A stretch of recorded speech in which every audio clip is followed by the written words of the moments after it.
नमस्कार, मैं हूं आकांक्षा पांडे। 23 में प्रदेश, 24 में देश में आप सभी का स्वागत है। मध्य प्रदेश में सत्ता पर काबिज भाजपा के सामने बड़ी चुनौती खड़ी हो गई है। पार्टी को यह पता चला है कि उसके अपने कार्यकर्ता और नेता नाराज हैं। दरअसल बीजेपी कोर ग्रुप की बैठक से पहले एक बड़ी बैठक हुई जिसमें कार्यकर्ताओं का फीडबैक रखा गया और इसके अनुसार 2023 के मिशन में अपने ही सबसे बड़ा रोड़ा बनेंगे। ऐसे में अब सवाल यह है कि भाजपा से कार्यकर्ता आखिर नाराज क्यों हैं? कार्यकर्ताओं की नाराजगी का चुनाव पर क्या असर होगा? नाराज कार्यकर्ताओं को मनाने का क्या प्लान है? और आज इसी विषय पर बड़ी डिबेट होगी, लेकिन उससे पहले आप एक रिपोर्ट देख लीजिए।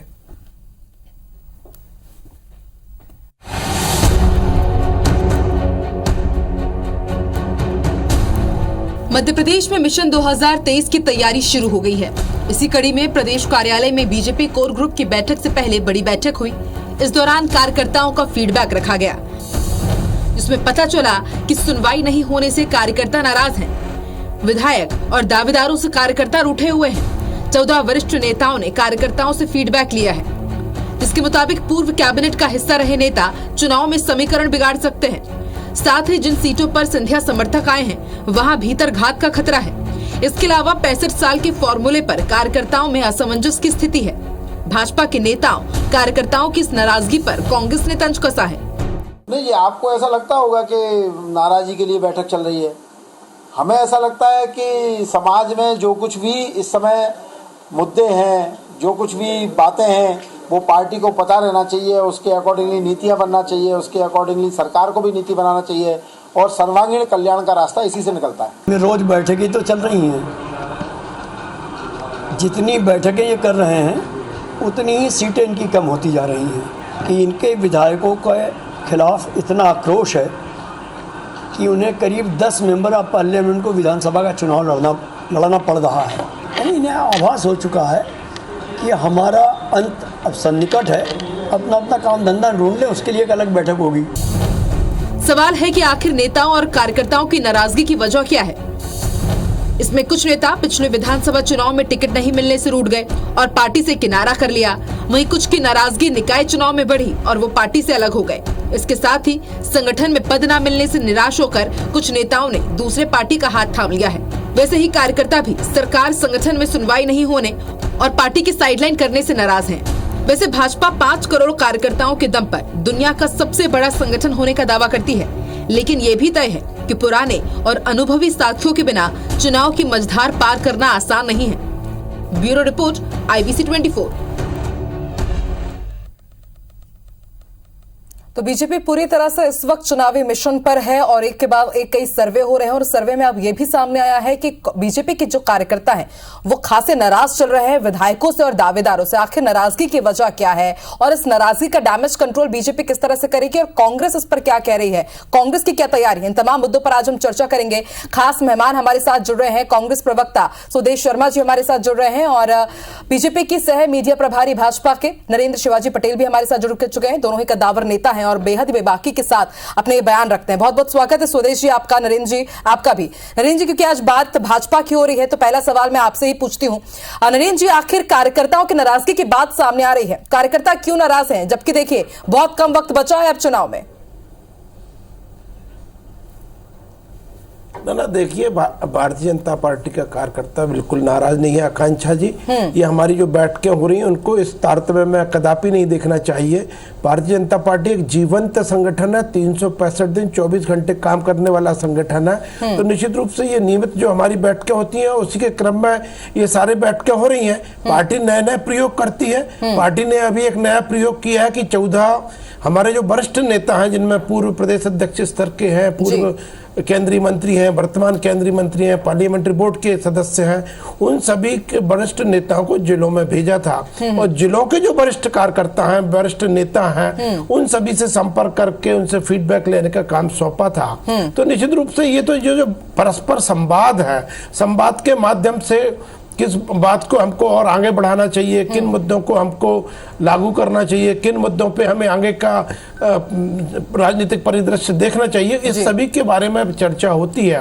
उस सबकी चर्चा करके वरिष्ठ नेता जिलों जिलों में आए हैं, उसका प्रदेश कार्यालय में उसका मंथन हुआ। नरेंद्र जी, देखिए आप तो स्वीकार ही नहीं रहे हैं कि कार्यकर्ता नाराज है, लेकिन देखिए धुआं उठता है क्योंकि आग लगी होती है तभी कहा जा रहा है कि कहीं ना कहीं कार्यकर्ता तो नाराज है। चलिए सुदेश जी से जान लेते हैं। सुदेश जी, के मिश्रा जी का मैं बयान सुन रही थी और वो कह रहे हैं कि ये अंत का आभास है। भाई आखिर ऐसी कौन सी आर्टिफिशियल इंटेलिजेंसी पर आप काम करते हैं कि आपको अभी से पता चल जाता है कि बीजेपी का अंत तय है इस बार मध्य प्रदेश चुनाव में?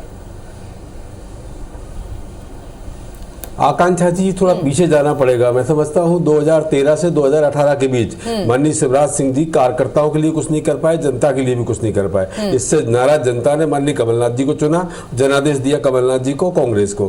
कांग्रेस की सरकार बनी, बड़ी अच्छी सरकार, 15 महीने सरकार चल पाई और इनको लगा कि हमें कुर्सी चाहिए, किसी भी तरह प्रपंच रच के सरकार अपनी हत्या ली और मुख्यमंत्री बन बैठे। जिससे कि उन्होंने जो कांटों का ताज पहन लिया, ये इनके लिए बड़ा सिरदर्द बन गया, क्योंकि ये सिंधिया जी के साथ जो विधायक आए हैं उनको मैनेज करने के लिए, उनको स्थापित करने के लिए, उनको सेट करने के लिए इन्होंने अपना देव दुर्लभ कार्यकर्ता जो इनके यहाँ दरी बिछा के, चेहरे चबा के, दूसरों की साइकिल मांग मांग के चला के, दूसरों के रोटियां खा के पार्टी को इस लेवल तक पहुंचाया कि विश्व की सबसे बड़ी मिसकॉल वाली पार्टी बनी भाजपा। उनकी नजरअंदाजी होने लगी। उनकी नजरअंदाजी से दोबारा फिर इनका कार्यकर्ता इनसे दूर जा चुका है। अभी आप देखो, शिवराज, महाराज और नाराज 3 गुटों में भाजपा बटी हुई है। अभी इन्हें जो कोर कमेटी बनाई है, तो कोर कमेटी में गृह मंत्री डॉक्टर नरोत्तम मिश्रा नहीं होंगे, शायद सिंधिया जी भी उसमें नहीं होंगे। मैं समझता हूँ ये इनके यहाँ इतनी गुटबाजी है कि इनकी गुटबाजी। देखिए नरेंद्र जी, लगातार कांग्रेस आरोप लगाती आई है कि गुटबाजी भारी अब चरम पर है बीजेपी में। आपको नहीं लगता कि ये नाराजगी, गुटबाजी भारी पड़ेगी बीजेपी पर? और जैसा कि सुदेश जी भी कह रहे हैं कि, और फीडबैक में भी आया है कि सिंधिया समर्थक जहां वहां भीतर गात है, ये डैमेज कंट्रोल कैसे करेंगे आप? ना देखिए आकांक्षा जी, भारतीय जनता पार्टी के अंदर जो भी अब आ गए हैं वो भारतीय जनता पार्टी के नेता हैं, भारतीय जनता पार्टी के कार्यकर्ता हैं। मैं सुदेश जी का बहुत धन्यवाद करता हूं कि उन्होंने हमारे कार्यकर्ताओं की बड़ी तारीफ की है। देव दुर्लभ जो कार्यकर्ता हमारे कार्यकर्ताओं को कहा था, इसलिए उनको मैं धन्यवाद देता हूं। और दूसरे जो लोग आए हैं वे भी निश्चित रूप से भारतीय जनता पार्टी के अंतर्गत रच बस गए हैं। और जो सुदेश जी प्रश्न चिन्ह लगाया था उनकी जानकारी के लिए भी बता देता हूँ, दर्शकों को भी पता चल जाएगा कि माननीय सिंधिया जी भी कोर ग्रुप के सदस्य हैं, माननीय गृह मंत्री नरोत्तम मिश्रा जी भी कोर ग्रुप के सदस्य हैं। दोनों ही हमारे सम्मानीय कोर ग्रुप के सदस्य हैं। तो बाकी का भारतीय जनता पार्टी के अंदर ऐसा कहीं नहीं है। अब इनको जानकारी नहीं है, उसके बाद आरोप लगाते हैं। तो मैं समझता हूं अभी के मिश्रा जी भी बोल रहे थे, यदि बैठकों पे इस तरह का प्रश्न चिन्ह लगाएंगे तो क्या कांग्रेस के अंदर बैठकें नहीं होती क्या? कांग्रेस के नेता लोग कोई रणनीति नहीं बनाते क्या? अब कांग्रेस के अंदर केवल हम दो, हमारे दो की स्थिति बची है। 2 केंद्र में नेता बचे हैं, 2 मध्य प्रदेश में नेता बचे हैं। और आने वाले समय में जैसे उत्तर प्रदेश में 2 सीटें इनको विधानसभा में मिली है, ऐसे ही मध्य प्रदेश में 2 सीटें मिलने वाली हैं। देखिए आए दिन ऐसी खबरें आती रहती है, छमकर खबरें हमारे पास भी आती हैं। पिछली बार क्या कांग्रेस में सब कुछ ठीक है? कांग्रेस में ऑल इज वेल चल रहा है। कांग्रेस की अगर बात करें तो इनके बड़े कद्दावर नेता और पूर्व मंत्री, उन्होंने भी ये कहा था कि कमलनाथ जी की कार्यशैली को देख करके भाजपा में प्रतिस्पर्धा पैदा हुई है। तो अब बताइए, जब ये स्वीकार करने लगे तो मान लीजिए कि हमारा काम हो रहा है। निश्चित रूप से हम नीचे ब्लॉक स्तर पर लेकर के जिला स्तर और प्रदेश स्तर पर दिन रात सक्रिय है। हमारे कार्यकर्ता, ये अच्छी बात है नरेंद्र जी, सुदेश जी की आप सक्रिय हैं। लेकिन देखिए जाते जाते, क्योंकि बात बीजेपी की हो रही है, नाराज है कार्यकर्ता, नरेंद्र जी आपसे मैं जानना चाहूंगी कि आखिर सुनवाई क्यों नहीं हो पा रही है? सुनवाई होगी तभी तो कार्यकर्ता साथ देंगे ना बीजेपी का। बेहद संक्षिप्त में दीजिए। बिल्कुल आकांक्षा जी, भारतीय जनता पार्टी की सरकार में पूरी जनता जनार्दन की भी सुनवाई होती है और भारतीय जनता पार्टी के कार्यकर्ताओं के फीडबैक के आधार पर ही योजनाएं बनती हैं, उनका क्रियान्वयन होता है।